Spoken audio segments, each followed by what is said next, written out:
কি খবর বাবুরা? নমস্কার নমস্কার।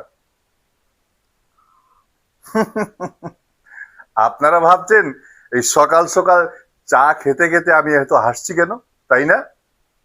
আরে দাদা, আমাদের এই বরাক উপত্যকার রাজনীতির খেলা দেখলে একটা ছাগলও হাসবে, বুঝলেন? একটা ছাগলও হাসবে।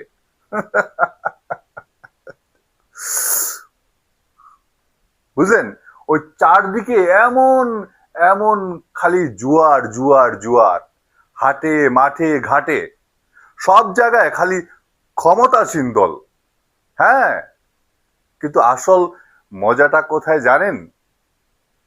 যে পুরনো কর্মীরা রক্ত ঘাম জল করে দলটাকে এত দূর এগিয়ে নিয়ে গেল, তাদের এখন পার্টির ভেতরে বসার চেয়ারটাও পাওয়া যায় না, বুঝলেন? আর ওই কালকের কথাই ধরুন না, পার্টির মিটিং এ গিয়ে দেখি একদম মাঝখানের বড় চেয়ারে কে বসে আছে জানেন? আমাদের নতুন নেতা সুযোগ বাবু। হ্যাঁ, আরে ওই যে পরশুদিন পর্যন্ত যিনি বিরোধী দলের জামা পরে আমাদের গালাগাল দিতেন, উনি ওই বড় চেয়ারটা জুড়ে বসে আছেন। উনি বলতেন, আগে বলতেন এই শাসক দলটা একটা খারাপ দল, সাম্প্রদায়িক দল, এদের কোনো ভবিষ্যৎ নেই। আর কালকে কালকে বুকে ক্ষমতাসীন দলের বেজ লাগিয়ে আমাকে দেখে মিট মিট করে হেসে বলছেন, রতন বাবু, আমি তো ছোটবেলা থেকেই এই দলের লোক। শুনলেন ওনার কথা? কি বললেন?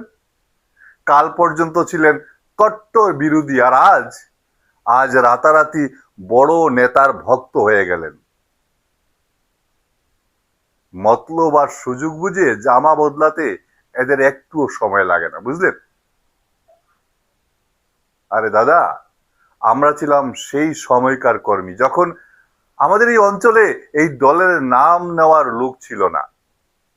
দরজায় দরজায় গালি খেয়েছি, দেওয়ালে পোস্টার লাগিয়েছি, পুলিশের তাড়া খেয়েছি। তখন তো ওই নতুন নেতাদের ছায়াও দেখা যায়নি। আর আজ আজ দল ক্ষমতায় আসতেই বিরোধী দল থেকে বাস বুঝাই করে নেতারা এসে সোজা ওই এসি করে বসে পড়ছেন। আর আমরা পুরনো বুকার দল, আমরা পেছনের সারিতে বসে শুধু হাত তালি দিচ্ছি, হাত তালি দিচ্ছি। কিন্তু ভাই,